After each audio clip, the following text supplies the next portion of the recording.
cold, man. I don't know about you, but it is way too cold. You guys like the setup?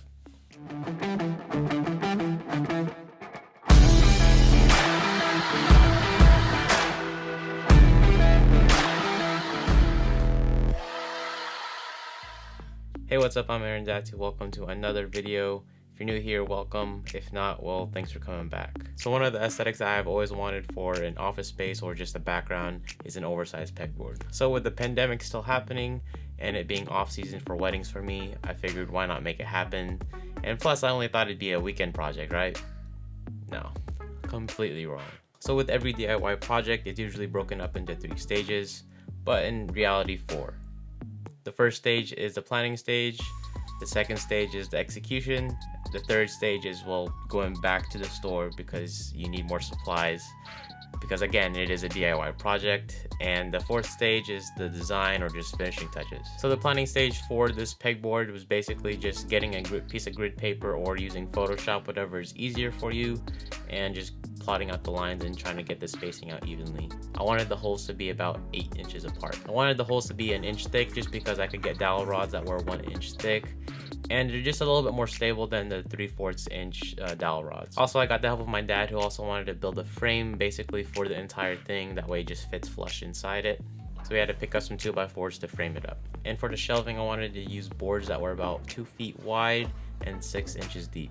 After we got the planning stage all figured out, we headed to our local Home Depot to pick up all the supplies. Now comes the execution, or the actual process of building it out.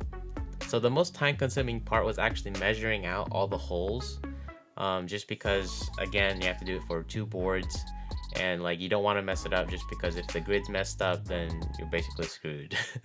And then after you measured out all the holes, then you have to actually drill them. This took a while just because they had to drill about 90% through and then turn the board over and finish the drilling part on the other side. You might be wondering, why didn't you just drill all the way through? Well, I did that, and I broke the other side. Luckily, we had wood filler. But again, that's that whole third stage of having to go back for supplies that you didn't think you would need. So we had to actually go back and get some wood filler to fill that up later down the road. After we finished the holes, we worked on the frame.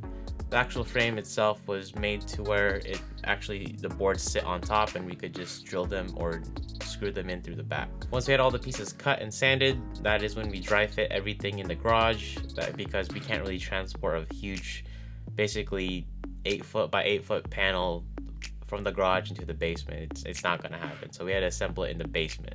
But you have to dry fit everything just to make sure it fits. Then we assembled the frame together, and then we put the panels on top of the actual frame and put the screws in from behind. That way you don't see any screws on top of the actual panels in the front.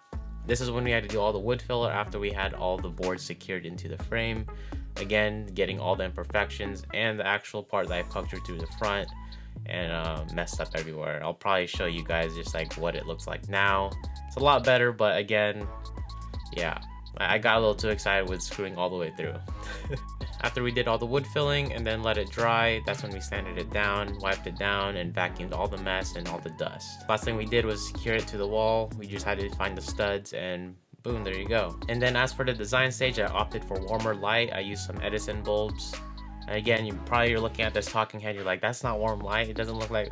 Well, I'll show you what it looks like when I don't throw my color grade and color correction over it. I like the warm light when I'm editing, but then when I'm doing these kind of videos, I could kind of optimize it to whatever look I want, whether I want the warm light look or the cool light look. So far, I kind of like this, but I could show you both looks, and let me know in the comments what you guys think. And then to add that touch of color, I wanted to put some greenery.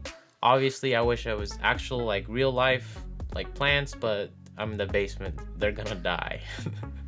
Those plants ain't gonna last. And then I just decorated the shelves to fully personalize it to what I like. So old school camera gear, some quotes, some stuff like that, Rubik's Cube, all that stuff. So it has both functionality as well as some aesthetic. As for a full tour, if you do want that, I definitely can do that. But again, it's not fully done yet. I'm still waiting on some parts to come in. They're on back order. It'll be 6 weeks until it comes in, but it will be done soon.